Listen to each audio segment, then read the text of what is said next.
আমি তো আপনার বয়স বেঁধে দিয়েছি। আপনার বয়স হচ্ছে 22, 22, 22, 22ই, একদিনও পারবে না, দরকার হলে কমে যাবে। দেখুন লতিফ সাহেব, আপনারা যখন যা পেমেন্ট চেয়েছেন আমি দিয়ে গেছি, কিন্তু আমি তো সার্ভিস ঠিক মতো পাচ্ছি না। না ম্যাডাম, সার্ভিস নিয়ে আপনি চিন্তা করবেন না, আপনার সার্ভিস আপনি পেয়ে যাবেন। কোথায় পাচ্ছি? দিনের পর দিন চলে যাচ্ছে, বিয়ে শাদির কোনো খবর নেই। আগে তাও মাঝে মাঝে ওর মায়ের সঙ্গে দেখা হতো, এখন তারও কোনো খবর নেই। আর এদিকে যে আমার বয়সটা বেড়ে যাচ্ছে। ছি ছি ম্যাডাম, আপনি কি বলেন? আপনার বয়স তো 22, একদম 22। হ্যাঁ, সে কবে থেকেই বলছেন। এখনো কি সেরকম 22ই আছে নাকি? এভাবে আর কতদিন চলবে? তাতে কি ম্যাডাম, আমি তো আপনার বয়স বেঁধে দিয়েছি। আপনার বয়স হচ্ছে 22, 22, 22, 22ই, একদিনও পারবে না, দরকার হলে কমে যাবে। দরকার হলে কমে যাবে? কিভাবে? আরে কি বলেন ম্যাডাম, ওই যে আয়ুর্বেদিক ওষুধ আছে না, আমলকি, বয়রা, হর্তুকি, এই সমস্ত দিয়ে এমন একটা পেস্তা বানা দেবো না, খালি দিন দিন আপনার বয়স কমবে কমবে কমবে, আর খালি রোশনাই বাড়বে, রোশনাই রোশনাই জিল্লা। সত্যি? তাহলে দিন না, আমাকে একেবারে কমিয়ে দিন না, কমাতে কমাতে করে ছোট্ট করে দিন। একদম ছোট হয়ে যাবে ম্যাডাম, দিনকে দিন খালি ছোট হয়ে যাবেন। 22 থেকে 20, 20 থেকে 18, তারপরে 16, 15, 14, এইভাবে একেবারে 2, 3 একদম শূন্যতে এসে যাবেন।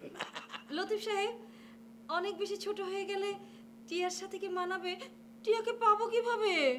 ম্যাডাম, তাকেও ছোট করে দেবো, একদম বকুল প্রিয়া। বকুল প্রিয়া মানে? বকুল প্রিয়া বুঝলেন না? ওই যে শৈশবের চিরায়ত প্রেম। টিয়া হচ্ছে বকুল, আপনি হচ্ছেন প্রিয়া, একবারে কমার্শিয়াল ছবি, মার কাট কাট একবার কাট। বানিয়ে দিন, মার কাট কাট কমার্শিয়াল ছবি বানিয়ে দিন। দেবো ম্যাডাম, দেবো, আপনি যেভাবে চাইবেন একদম ঠিক সেভাবে বানিয়ে দেবো। তার আগে শুধু একটু পেমেন্টটা করে দেবেন। ঠিক আছে? Payment no problem. এই যে দেখুন চেক বই, একদম চিন্তা করবেন না লতিফ সাহেব, আপনি বকুল বানান, প্রিয়া বানান, আমাকে মানাবে তো? হ্যাঁ, একটু সুন্দর করে মানাবেন।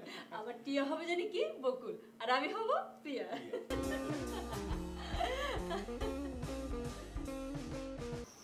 প্রিয়তম, প্রিয়তম, দেখা দাও প্রিয়তম, দেখা দাও। না, আমি দেখা দিতাম না। কই কই আমার প্রিয়তম কই? আমি আছি, কিন্তু দেখা দিতাম না। কেন প্রিয়তম, আমি কি দোষ করছি? আমার এত বড় শাস্তি দিতেছো কেন প্রিয়তম? শাস্তির তুমি কি দেখছো? তোমার কপালে আরো শাস্তি আছে, তোমার উপরে গজব পড়বো, ঠাডা পড়বো। প্রিয়তম, প্রিয়তম, তুমি আসছো প্রিয়তম? খবরদার আর টাঁচ করবে না। কেন প্রিয়তম, আমি কি দোষ করছি?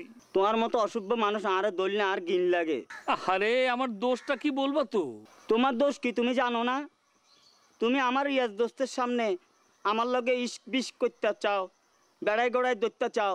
কি করব প্রিয়তম, তোমার পাশে যে আমি অন্য কারো সহ্য করতে পারি না প্রিয়তম। আহারে, অন্য পুরুষ কোনানে, হেতে তার ফ্রেন্ড। ও, টিয়া তোমার ফ্রেন্ড? তো এই কথা তুমি আগে বলবা না, আমি ভাবলাম তোমরা ভাব ভালোবাসা করতেছো। এত সন্দেহ থাকলে তো চলতো না প্রিয়তম, এত সন্দেহ থাকলে তুই আর লগে ঘর করবা কেমনে? সরি প্রিয়তম, সরি, আমি বুঝতে পারি নাই।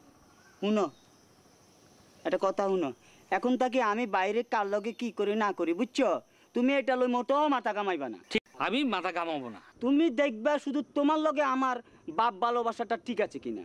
আচ্ছা ঠিক আছে। শুনো, আই ঠিক তো দুনিয়া ঠিক, তুই ঠিক তো পৃথিবী ঠিক, বুঝতে পারছো আর কথা? বুঝলাম তো প্রিয়তম, কিন্তু আমার মন তো মানে না।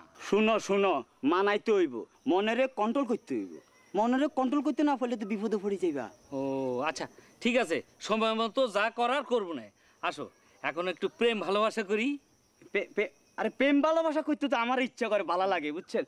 আজ করতেন না, আজ করতেন না, বুঝছো না, বিপদে পড়ে যাইবা তো। কালকে